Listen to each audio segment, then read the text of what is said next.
রাহমাতুল লিল আলামিনকে সাহাবায়ে কেরাম জিজ্ঞেস করলেন, ইয়া রাসূলুল্লাহ, ইয়া হাবিবাল্লাহ, ওগো নবীজি, হযরত ইসরাফিল আলাইহিস সালামের সিংহায় কতগুলো ছিদ্র আছে? আল্লাহ নবী হাবিবে কিবরিয়া রাহমাতুল লিল আলামিন নবীজি বলেন, ও দুনিয়ার মানুষেরা, হযরত ইসরাফিল আলাইহিস সালামের সিংহার মধ্যে ছিদ্রের সংখ্যা হলো কতটুকু? আদম আলাইহিস সালাম থেকে নিয়া কিয়ামত পর্যন্ত দুনিয়াতে আগমনকারী শেষ মানুষ পর্যন্ত মানুষের সংখ্যা যত, হযরত ইসরাফিল আলাইহিস সালামের সিংহার মধ্যে ছিদ্র সংখ্যা তত। যেই দিন আমি আল্লাহ হযরত ইসরাফিল আলাইহিস সালামকে সিংহার মধ্যে ফুৎকার দেওয়ার জন্য নির্দেশ দেব, হযরত ইসরাফিল আলাইহিস সালাম যখন সিংহার মধ্যে ফুৎকার দিবেন, আল্লাহ বলেন ওয়ানুফিখা, নুফিখা শব্দের অর্থ হইল সিংহা, সূর, ওয়ানুফিখা ফিস-সূরি ফাইদা হুম মিনাল আজদাস। আজদাস শব্দের ব্যাখ্যা মুফাসসিরিনে কেরাম বলেন কবর। আমার ভাইয়েরা, আমার বন্ধুরা, এখানে আমি আমার ব্যক্তিগত একটা মতামত বলি। আজদাস শব্দের অর্থ হলো যেই মানুষ যেই জায়গায় ইন্তেকাল করেছে। কারণ আদম আলাইহিস সালাম থেকে নিয়ে এই পর্যন্ত যত মানুষ পৃথিবী থেকে বিদায় নিয়েছে সবাই কবরের মধ্যে নাই। অনেক মানুষ সাগরে আছে, অনেক মানুষ বাঘের পেটে আছে, অনেক মানুষ মাছের পেটে আছে, অনেক মানুষ সিংহের পেটে আছে, অনেক মানুষ সাপের পেটে আছে, আছে না নাই? অনেক মানুষ গভীর সমুদ্রের তলদেশে আছে, এক এক মানুষ এক এক অবস্থা আছে। আবার অনেক মানুষ অন্ধকার কবরের ভিতরে আছে। আল্লাহ রাব্বুল আমিন বলেন ওয়ানুফিখা ফিস-সূরি ফাইদাহুম মিনাল আজদাসি ইলা রাব্বিহিম ইয়ানসিলুন।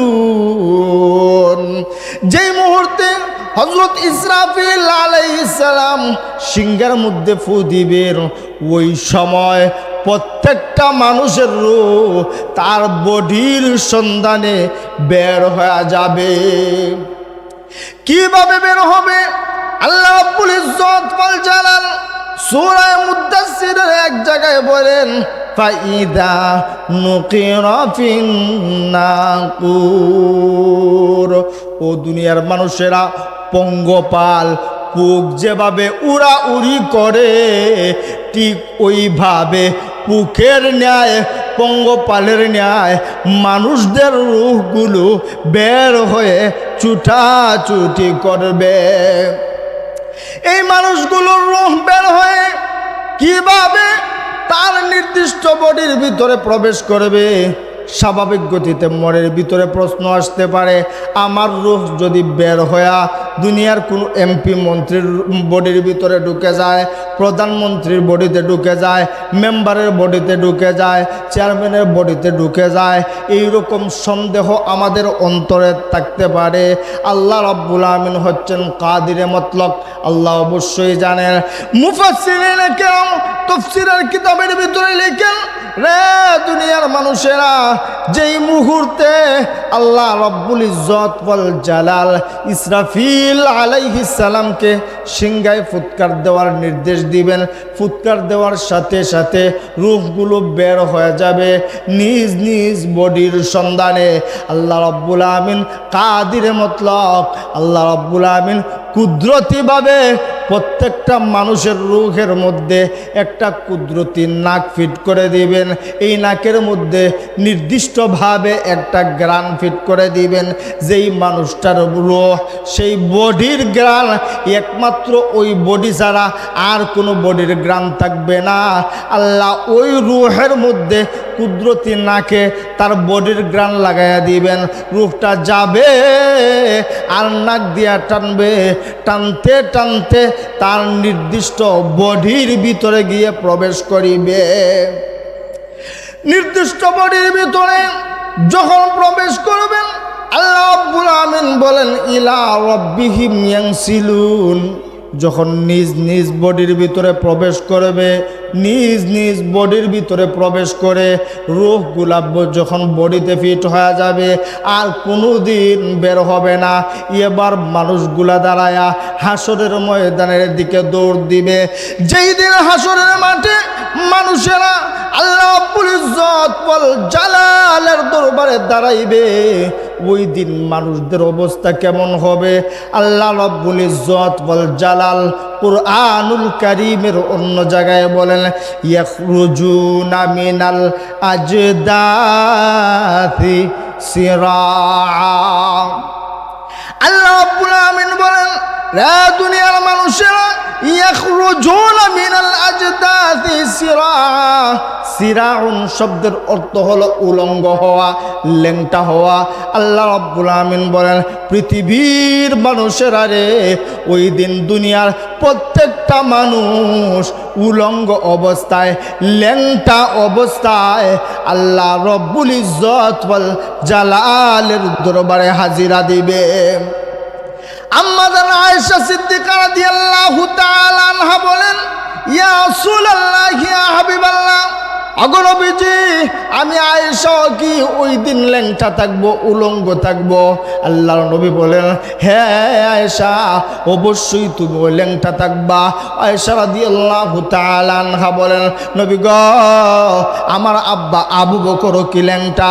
আল্লাহর নবী বলেন, হ্যাঁ আয়েশা, তোমার আব্বা আবু বকর ল্যাংটা। আগো নবীজি, আপনার অন্যান্য বিবিগণ কি ল্যাংটা? আল্লাহর নবী বলেন, হ্যাঁ, আমার সমস্ত স্ত্রীগণ ল্যাংটা। আল্লাহর নবী রাহমাতুল লিল আলামিনের আদরের স্ত্রী আম্মাজান আয়েশা সিদ্দিকা রাদিয়াল্লাহু তাআলা আনহা বলেন, আগো নবীজি, ওই দিন হাসরের ময়দানে আমরা যদি উলঙ্গ অবস্থায় দাঁড়াই, আগো নবীজি, আপনার কি লজ্জা লাগবে না? আমরা না আপনার স্ত্রী, আমরা যদি ল্যাংটা অবস্থায় দাঁড়াই, আপনার কি লজ্জা লাগবে না? আমাদের কি লজ্জা লাগবে না? যারা আমাদেরকে দেখবে তাদের কি লজ্জা লাগবে না? আল্লাহ নবী হাবিবে কিবরিয়া রাহমাতুল লিল আলামিন নবীজি বলেন, ও আয়েশা, তুমি কি শুধুমাত্র আল্লাহ রাব্বুল আমিনের কুরআনুল কারীমের ওই আয়াতটাই পড়ছো? আল্লাহ এক জায়গায় বলছেন, ইয়াখরুজুনা মিনাল আজদাথি সিরাআন কাআন্নাহুম ইলা নুসুবিন ইউফিদুন খাশিআতান আবসারুহুম তারহাকুহুম দিল্লা যালিকাল ইয়াউমুল্লাযী কানু ইউআদুন। ও আয়েশা, তুমি কি শুধুমাত্র এই আয়াতটাই পড়ছো? আল্লাহ রাব্বুল আমিন কুরআনুল কারীমের অন্য জায়গায় উল্লেখ করেছেন, মুহতিঈনা মিন আল্লাহ রাব্বুল আমিন কুরআনের অন্য জায়গায় বলছেন, দুনিয়ার মানুষেরা রে, লা ইয়ারতাদ্দু তরফিহিম, ও দুনিয়ার মানুষ, ওই দিন মানুষগুলোর অবস্থা এতটাই ভয়াবহ হবে, মানুষেরা অন্যের লজ্জাস্থানের দিকে তাকাইবে দূরের কথা, নিজের পরনে কাপড় নাই সেই খবর পর্যন্ত থাকবে না। এই দিন মানুষের অবস্থা এতটাই ভয়াবহ হবে, মানুষেরা পেরেশান হয়ে হাউতাশ করবে, আকাশের দিকে তাকাইয়া মানুষেরা পাগলের মতো অবস্থায় থাকবে। পাশের মানুষের পরনে কাপড় আছে কিনা এটা দেখবে, দূরে নিজের কাপড় আছে কিনা সেই খবরই নাই। এই জন্যে আল্লাহ বলেন, মুহতিঈনা মুকনিঈ রুউসিহিম লা ইয়ারতাদ্দু ইলাইহিম তরফুহুম ওয়া আফইদাতুহুম হাওয়া। নিজের খবরই থাকবে না, অন্যের অবস্থা দেখবে কিভাবে? আল্লাহর নবী হাবিবে কিবরিয়া রাহমাতুল লিল আলামিন নবীজি বলেন, ও দুনিয়ার মানুষেরা, ওই দিন একজন মানুষকে কাপড় পরানো অবস্থায় অন্ধকার কবর থেকে উঠানো হবে। ওই মানুষটা হইলাম আমি আখেরি নবী। হাসরের মাঠে একমাত্র কাপড় পরানো অবস্থায় আপনার আমার নবী রাহমাতুল্লিল আলামিনকে উঠানো হবে। আর একজন মানুষকে সর্বপ্রথম হাসরের ময়দানে কাপড় পরানো হবে, তিনি হলেন মিল্লাতা আবিকুম ইব্রাহিম, আপনার আমার জাতির পিতা, মুসলমান জাতির পিতা হযরত ইব্রাহিম আলাইহিস সালাম। ইব্রাহিম আলাইহিস সালামকে আল্লাহ হাসরের মাঠে সর্বপ্রথম জান্নাতি পোশাক পরাইবেন। স্বাভাবিক গতিতে আমাদের চিন্তা আসা স্বাভাবিক, হযরত আদম আলাইহিস সালাম হচ্ছেন সবার বাবা। বাবা আদম আলাইহিস সালামকে কাপড় না পরায়া কেন ইব্রাহিম আলাইহিস সালামকে পরানো হবে? ইব্রাহিম আলাইহিস সালামকে আল্লাহ হাসরের ময়দানে কাপড় পরিধান করাইয়া ওই নমরুদের বাহিনীকে বুঝাইতে চায়, ও নমরুদের দল, তোমরা আমার পয়গম্বর ইব্রাহিমের কাপড় খুলে আগুনে ফেলেছিলে, আজকে তোমরা সবাই উলঙ্গ, আর আমি আল্লাহ আমার পয়গম্বর ইব্রাহিমকে জান্নাতি পোশাক পরাইয়া দিয়েছি। আল্লাহ রাব্বুল আমিন ওই দিন বলছিলেন, ইয়া নারুকুনি বারদাও ওয়া সালামান আলা ইব্রাহিম। আল্লাহ আগুনকে বলছিলেন, এরে আগুন, আমার ইব্রাহিমের জন্য আরামদায়ক হয়ে যাও, বেশি ঠান্ডাও হইবা না, বেশি গরম হইবা না, এয়ার কন্ডিশনের মতো আরামদায়ক হয়ে যাও। সর্বপ্রথম হাসরের মাঠ যখন কায়েম হয়ে যাবে, মানুষগুলা যখন যার যার অবস্থান থেকে হাসরের ময়দানের দিকে যাওয়ার জন্য রেডি হয়ে যাবে, আল্লাহ তৃতীয়বারের মতো সিংহায় ফুৎকার দেওয়ানোর জন্য হযরত ইসরাফিল আলাইহিস সালামকে উঠাইবেন, হযরত জিবরাইল আলাইহিস সালামকে উঠাইবেন। আল্লাহ জিবরাইল আলাইহিস সালামকে বলবেন, জিবরাইল যাও যাও যাও, আজকের দিনে আমার বন্ধু রাহমাতুল্লিল আলামিন যতক্ষণ পর্যন্ত হাসরের মাঠে উপস্থিত হবে না, ততক্ষণ পর্যন্ত হাসরের মাঠে বিচারের কাজ শুরু হবে না। আল্লাহ নবী রাহমাতুল্লিল আলামিনের সন্ধানে জিবরাইল আলাইহিস সালাম বের হয়ে যাবেন। হযরত জিবরাইল আলাইহিস সালাম আল্লাহর নবী রাহমাতুল্লিল আলামিনের সন্ধানে বের হয়া রওজা শরীফ খুঁজে পাবেন না। হযরত জিবরাইল আলাইহিস সালাম পৃথিবীর পূর্ব থেকে পশ্চিম, উত্তর থেকে দক্ষিণ সব দিক দিয়ে ছুটাছুটি শুরু করবেন। আল্লাহর নবী রাহমাতুল্লিল আলামিনের রওজা শরীফ কোথায়? কোথাও খুঁজে পাওয়া যায় না। আল্লাহর ফেরেশতা জিবরাইল আলাইহিস সালাম হযরত ইসরাফিল আলাইহিস সালামকে ডেকে বলবেন, ও ইসরাফিল, তুমি সিংহায় ফুৎকার দিলা, সিংহায় ফু দিলা, আল্লাহর নবী রাহমাতুল্লিল আলামিনের রওজা শরীফ কোথায় হারিয়ে গেছে? পৃথিবীটা এলোমেলো হয়ে গেছে, পৃথিবী ভেঙে এলোমেলো হয়ে গেছে, আল্লাহর নবী রাহমাতুল্লিল আলামিনের রওজা শরীফ খুঁজে পাই না। ইসরাফিল বলেন, আমিও জানি না। এবার হযরত জিবরাইল আলাইহিস সালাম মাটিকে সম্বোধন করে বলবেন, এর মাটি, আল্লাহর নবী রাহমাতুল্লিল আলামিনের রওজা শরীফ কোথায়? খবর দে, খবর তো জানি না। এমন সময় মাটির জবান আল্লাহ খুলে দিবেন, মাটি ডাক দেয়া বলবে, কুল্লু মান আলাইহা ফান। যখন ফুৎকারের সাথে আসমান ভেঙে গেছে, জমিন ভেঙে গেছে, সব কিছু ভেঙে চূর্ণ বিচূর্ণ হয়ে গেছে, আমার পেটের মধ্যে এমনভাবে জাকুনি খাইছে, আমার কোন দিকের জিনিস কোন দিকে আছে আমি জানি না। সুতরাং আল্লাহর নবী রাহমাতুল্লিল আলামিনের রওজা শরীফ কোথায় সেই খবরটুকুও আমি জানি না। এমন সময় হযরত জিবরাইল আলাইহিস সালাম আল্লাহ রাব্বুল আমিনের দরবারে দরখাস্ত করবেন, প্রভু গো, আপনার বন্ধু রাহমাতুল্লিল আলামিনের রওজা শরীফ খুঁজে পাই না। আল্লাহ ডাক দিয়া বলবেন, জিবরাইল পৃথিবীর পূর্ব থেকে পশ্চিম, উত্তর থেকে দক্ষিণ সব দিকে চক্কর লাগাইয়া দাও। চক্কর দিতে গিয়ে যেই জায়গায় নূরের আলো দেখতে পাইবা, আমার বন্ধু রাহমাতুল্লিল আলামিনের রওজা শরীফ ওই জায়গায় পাইবা। হযরত জিবরাইল আলাইহিস সালাম পৃথিবীর এক প্রান্ত থেকে অপর প্রান্তে ছুটাছুটি শুরু করবেন। এক পর্যায়ে এক জায়গায় দেখতে পাবেন নূরের লাইট জ্বলতেছে। নূরের লাইট জ্বলতেছে দেখে হযরত জিবরাইল আলাইহিস সালাম ওই জায়গায় গিয়ে দাঁড়িয়ে সালাম দিবেন। আমার ভাইরা, আমার বন্ধুরা, হযরত জিবরাইল আলাইহিস সালাম যখন চতুর্দিকে ছুটাছুটি করবেন, এমনি সময় দেখতে পাবেন এক জায়গায় নূরের লাইট জ্বলতেছে। হযরত জিবরাইল আলাইহিস সালাম এবার রওজা শরীফের পাশে গিয়ে দাঁড়িয়ে সালাম দিবেন, আসসালামু আলাইকুম ইয়া রাসূলুল্লাহ ইয়া হাবিবাল্লাহ। ওগো নবীজি, আর ঘুমিয়ে থাকবেন না, মেহেরবানি করে উঠে আসেন, কিয়ামতের মাঠ কায়েম হয়ে গেছে।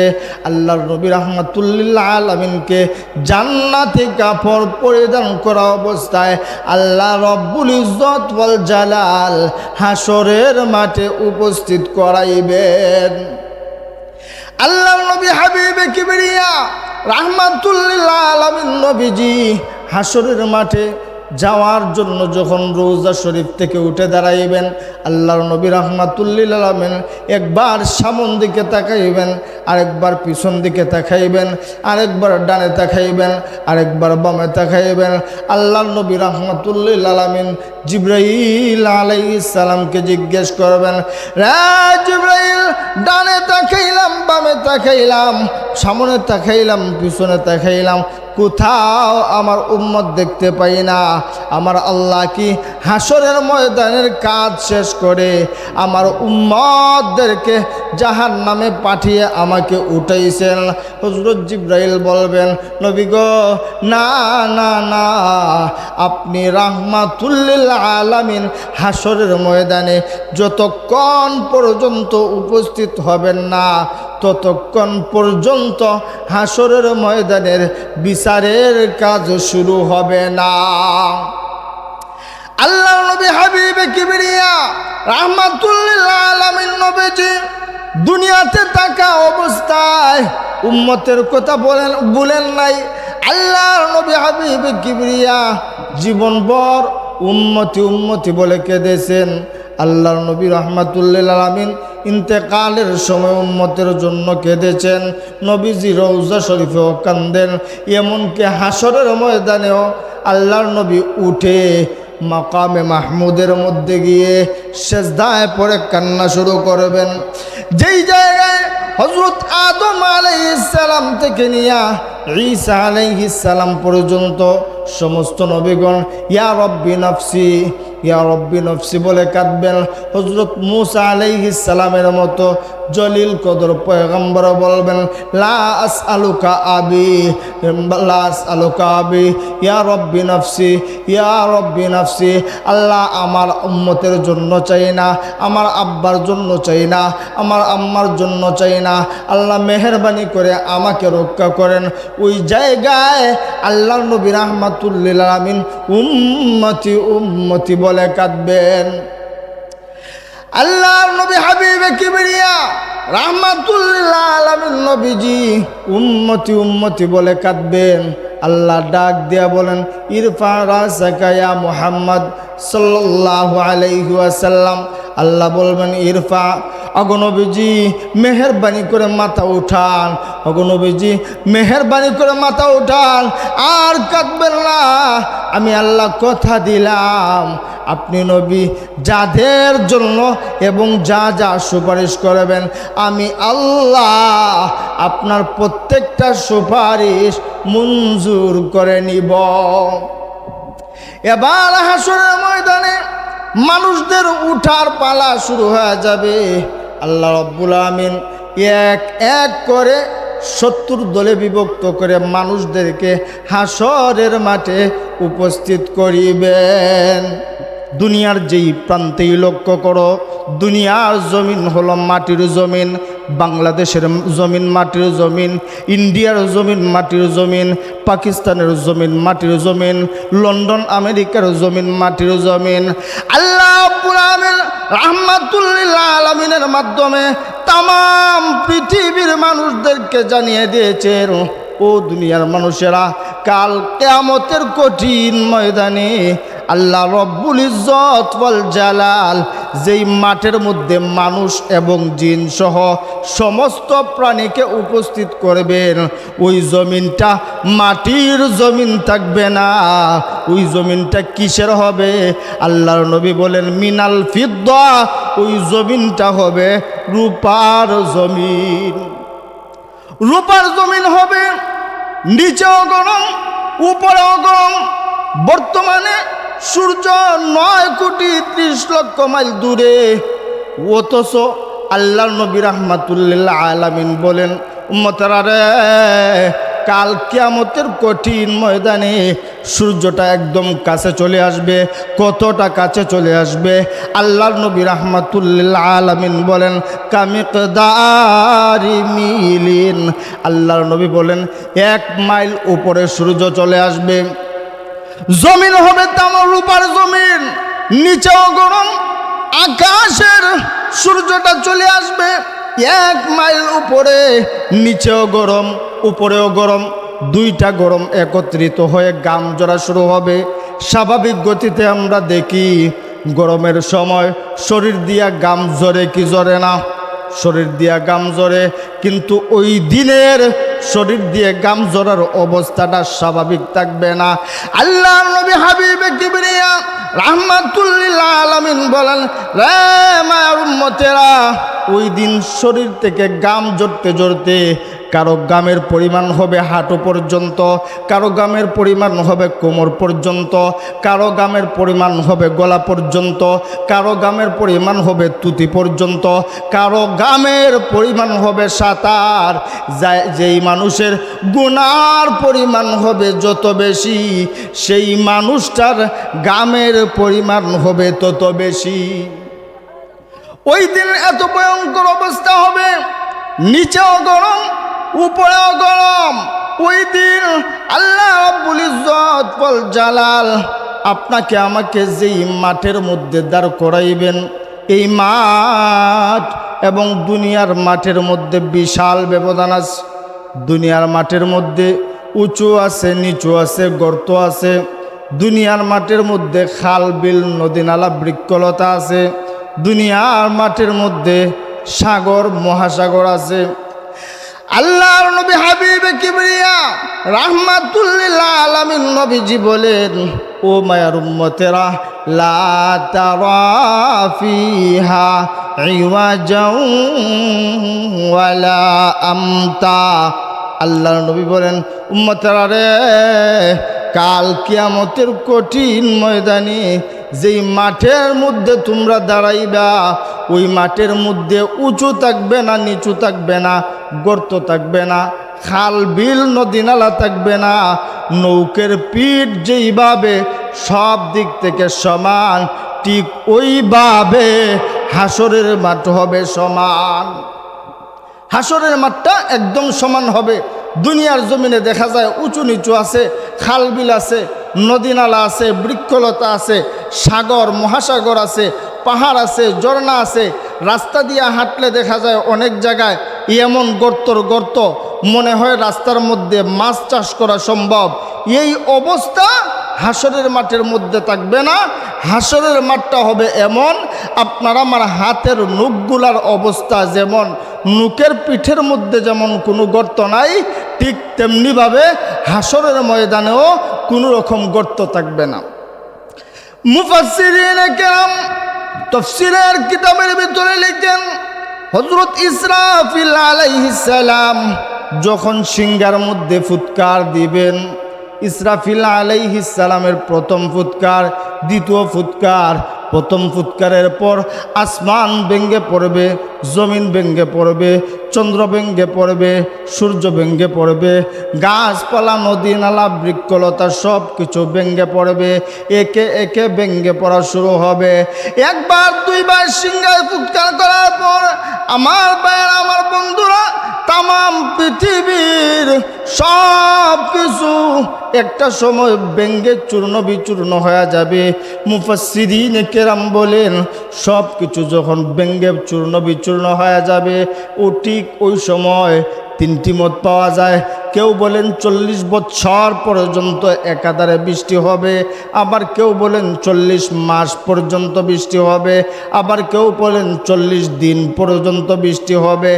একাধারে এই দীর্ঘদিন বৃষ্টি হওয়ার পর পৃথিবীর পূর্ব থেকে পশ্চিম, উত্তর থেকে দক্ষিণ সব দিকে পানিতে ভরপুর হয়ে যাবে। আর আল্লাহ রব্বুল ইজ্জত ওয়াল জালাল এই জমিনটাকে হাসরের মাঠ বানায় দিবেন। তামাম পৃথিবীর জমিন হাসরের মাঠ হয়ে যাবে। আর বর্তমানে যেই জায়গায় কাবা, ওই জায়গায় আল্লাহ রব্বুল আমিনের আরশে আজিম হবে। আল্লাহ বলেন লা তারা ফিহা ইওয়াজাও ওয়ালা আমতা। ও দুনিয়ার মানুষ, নৌকের পিঠ যেইভাবে সব দিক থেকে সমান, ঠিক সেইভাবে হাসরের মাঠ হবে সমান। এই হাসরের মাঠে আল্লাহ রব্বুল ইজ্জত ওয়াল জালাল হযরত আদম আলাইহিস সালাম থেকে নিয়ে কিয়ামত পর্যন্ত যত মানুষ আসতেছে এবং আসবে, সমস্ত মানুষকে, সমস্ত জিনকে, সমস্ত প্রাণীকে আল্লাহ রব্বুল ইজ্জত ওয়াল জালাল দ্বিতীয়বার সৃষ্টি করে এই হাসরের মাঠে উপস্থিত করিবেন। এই জন্য এই দিনটাকে বলা হয় ইয়াউমুল হাসর, হাসরের দিন, জমা হওয়ার দিন। আর এই দিনটার আরেকটি নাম আছে ইয়াউমুল হাসরাতি, আক্ষেপের দিন, আফসুসের দিন। হাদিস কিতাবের ভিতরে আসছে যে হাসরের ময়দানে মানুষেরাও আফসোস করবে, জিনেরাও আফসোস করবে, এমনকি সমস্ত প্রাণী ওই দিন আফসোস করবে।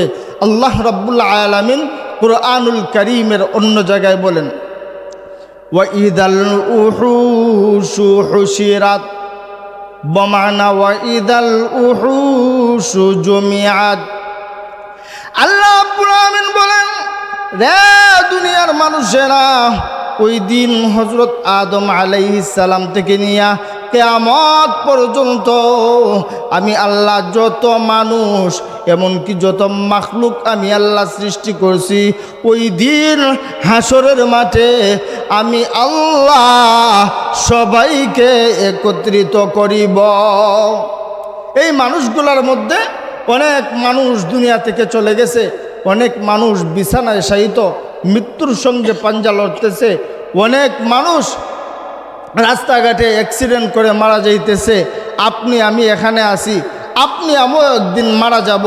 এখান থেকে মারা যাওয়ার পর সব কিছু শেষ নয়, আপনাকে আমাকে একদিন আল্লাহ রাব্বুল আলামিনের দরবারে দাঁড়িয়ে জবাবদিহি করতে হবে। এই জন্যে আল্লাহ রাব্বুল আলামিন কুরআনুল কারীমের অন্য জায়গায় বলেন ইয়াউমা নাতউইস সামাআ কাতাইয়িস সিজিল্লি লিল কুতুব। ও দুনিয়ার মানুষেরা, আমি আল্লাহ যাদেরকেই সৃষ্টি করছি সবাইরই আমি আল্লাহ হাসরের মাঠে উপস্থিত করব। দুনিয়ার মানুষদের ভিতরে অনেক মানুষের চিন্তা চেতনা এমন আছে যে মরে গেলেই শেষ। কাফেরেরা মনে করে যে মরে গেলেই শেষ, মাটির সাথে মিশে যাবে, আবার উঠানো কোনোভাবেই সম্ভব না। হিন্দুরা মনে করে মরে গেলে পুরে চারকার করে শেষ করে দিলাম, শেষ হয়ে গেল, আর হাসরের ময়দানে উঠানো হবে না। আল্লাহ রাব্বুল আলামিন বলেন, ও দুনিয়ার মানুষেরা, আমি আল্লাহ প্রথমবার তোমাদেরকে যেইভাবে সৃষ্টি করছি, এই প্রথমবারের ন্যায় আমি আল্লাহ তোমাদেরকে দ্বিতীয়বারেও সৃষ্টি করিব। আল্লাহ রাব্বুল আলামিন বলেন ইয়াউমা নাতুইস সামাই কাতাইয়িস সিজিল্লি লিল কুতুব কামা বাদানা আউয়ালা খালকিন নুঈদু ওয়াদান আলাইনা ইন্না কুন্না ফাইলিন। আল্লাহ রাব্বুল আলামিন বলেন, রে দুনিয়ার মানুষেরা, আমি মালিক আল্লাহ রাব্বুল ইজ্জত ওয়াল জালাল যেইভাবে মানুষদেরকে প্রথমবার সৃষ্টি করেছি, ঠিক ওইভাবে প্রথমবারের ন্যায় আমি আল্লাহ দ্বিতীয়বার আবার সৃষ্টি করিব। তবে প্রথমবার সৃষ্টির পদ্ধতি একরকম, দ্বিতীয়বার সৃষ্টির পদ্ধতি আর এক রকম। আল্লাহ রাব্বুল আমিন বলেন, প্রথমবার আমি আল্লাহ 2 ফুটা নাপাক পানি এবং যেই জায়গায় আপনাকে আমাকে দাফন করা হবে সেই জায়গায় 1 বিন্দু মাটি, 2 ফুটা পানি আর 1 বিন্দু মাটির সমন্বয়ে আল্লাহ আপনাকে আমাকে সৃষ্টি করেছেন। 2 ফুটা পানি এবং 1 বিন্দু মাটির সমন্বয়ে আল্লাহ রাব্বুল আমিন একজন ফেরেশতাকে মায়ের পেটে পাঠিয়ে দিয়েছেন। 40 দিন পর্যন্ত এই পানি এবং মাটির পেছনে মেহনত করার পর, রিচার্জ করার পর এই পানি এবং মাটির টুকরো বিন্দু থেকে রক্তের টুকরা হয়ে গেছে। আরও 40 দিন যাওয়ার পর একটা গোশতের টুকরা হয়ে গেছে। আরও 40 দিন যাওয়ার পর এখানে হাড় গজানো শুরু হয়েছে। আরও 40 দিন যাওয়ার পর আল্লাহ রাব্বুল আমিন হাত দিয়েছেন, পা দিয়েছেন, নাক দিয়েছেন, চক্ষু দিয়েছেন, একটা মানুষের স্ট্রাকচার বডি সৃষ্টি করেছেন। আরও 40 দিন যাওয়ার পর এই বডির মধ্যে রূহ দিয়েছেন। আরও 40 দিন যাওয়ার পর এই মানুষটার মধ্যে আল্লাহ রাব্বুল আমিন এমন শক্তি দিয়েছেন, এমন ক্ষমতা দিয়েছেন, যেই ক্ষমতা দিয়ে দুনিয়ার জমিনে আসার পর তার চলাফেরা করতে সমস্যা হবে না। আরও 40 দিন যাওয়ার পর দুনিয়াতে আসার রাস্তাকে সহজ করে দেওয়া হয়েছে। আল্লাহ বলেন, দুনিয়ার মানুষেরা রে, আমি আল্লাহ এত কঠিন পদ্ধতি অবলম্বন করে যেই মানুষ সৃষ্টি করেছি, দ্বিতীয়বার ইন্না কুন্না ফাইলিন, দ্বিতীয়বার আমি আল্লাহ এদেরকে অবশ্যই সৃষ্টি করিব।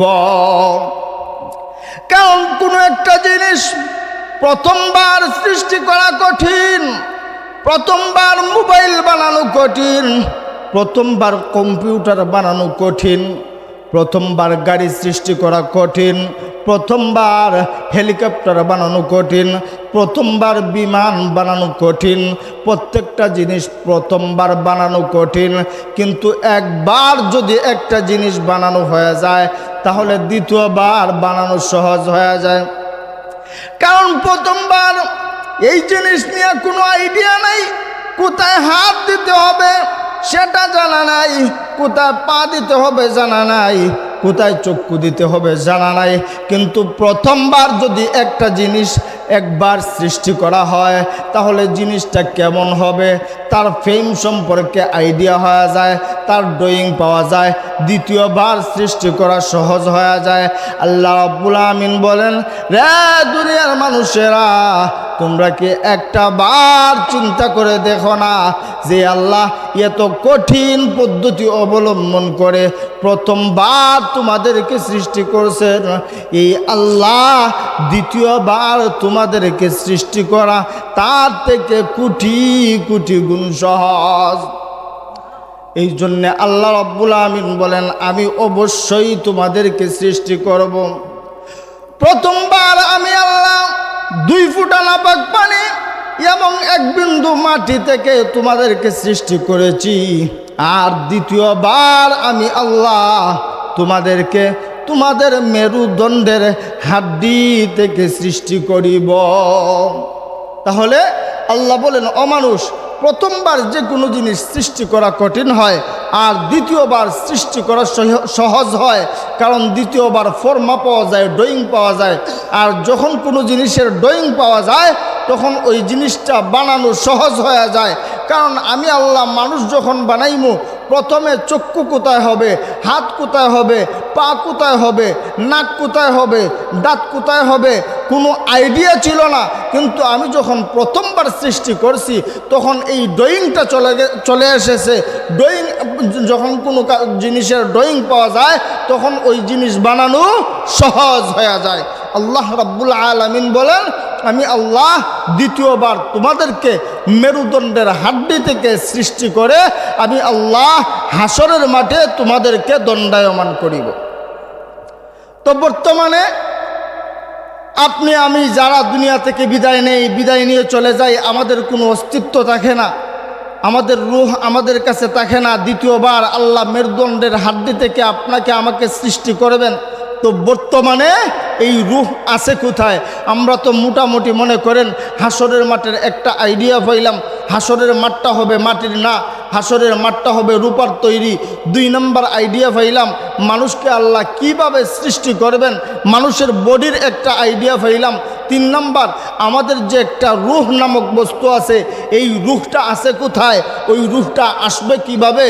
মুফাসসিরিনে কেরাম তফসিরের কিতাবের ভিতরে লিখেন, ও দুনিয়ার মানুষেরা, দুনিয়ার সমস্ত মানুষের রূহ আল্লাহ রাব্বুল আলামিন ইসরাফিল আলাইহিস সালামের সিংহার মধ্যে রেখে দিয়েছেন। সুবহানাল্লাহ।